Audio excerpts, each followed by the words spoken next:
So far this year, there have been 1,100 wildfires in California. That's twice the average number for this time of the year. And with the snowpack levels in the Sierra Mountains at a record low, just 17% of what they should be, state officials say we're in for what could be a devastating fire season. Professor Lawrence Herzog at San Diego State University's School of Public Affairs and Alexandra Seifert, ecologist for the Conservation Biology Institute, are here with me to talk about what might be in store for us. Alexandra, state officials say that earlier fire seasons are the new norm.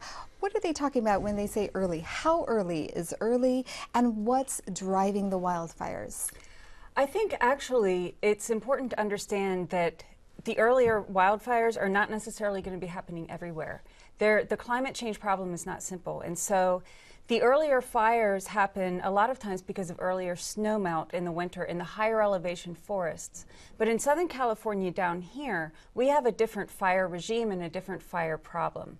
So a lot of the problem might actually be development patterns that are exacerbating the already very severe fire weather conditions that we have on an annual basis. Professor Herzog, Governor Brown used some very blunt language to talk about climate change and these earlier fires. Here's what he said.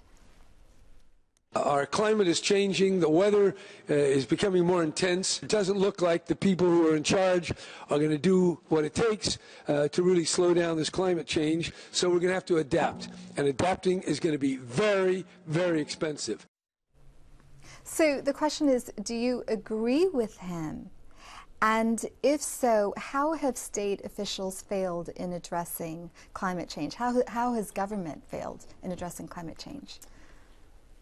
Well, I do agree with him because he is saying that we have to adapt to climate change. And when he uses the word adapt, I think the message there is that we need to change the way we do business on a variety of levels. And one of those levels is how we've grown in the county. We've grown into what I call the Cone of Wildfire.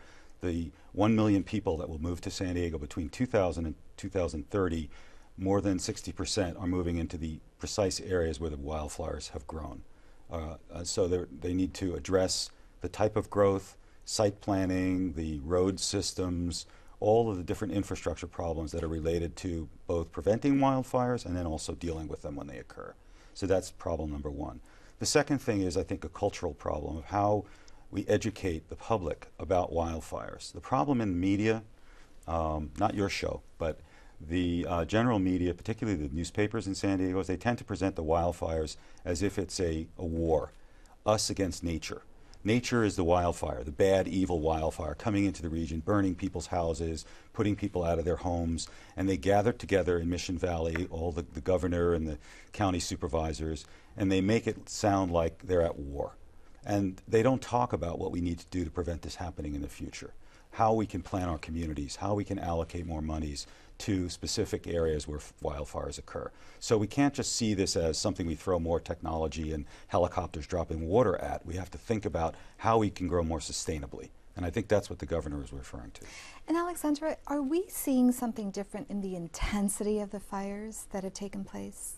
In Southern California, we're not actually, because the fires in this region burn at a very high intensity level. The difference is not necessarily that the nature of fires are changing, although we are having more fire. The problem is that the impacts are increasing. And the reason the impacts are increasing is because of the way we've developed. And we've developed a lot of homes in the most hazardous areas, and so therefore this combination has not existed before. In Southern California, we have some of the worst fire weather in the country, if not the world, and we can expect that to continue. So we can't believe that we can eliminate these fires. We need to learn how to live with them and adapt in multiple ways that aren't just one solution. We need to find a lot of different solutions, and there's a lot of evidence that we can. And some of these different solutions that you're talking about and that you're talking about, we are seeing resistance to it. I mean, there was an attempt to, well, there is a fire fee for people who live in the backcountry in San Diego, and yet there's been intense criticism over it. What do you say to that? I say, wake up.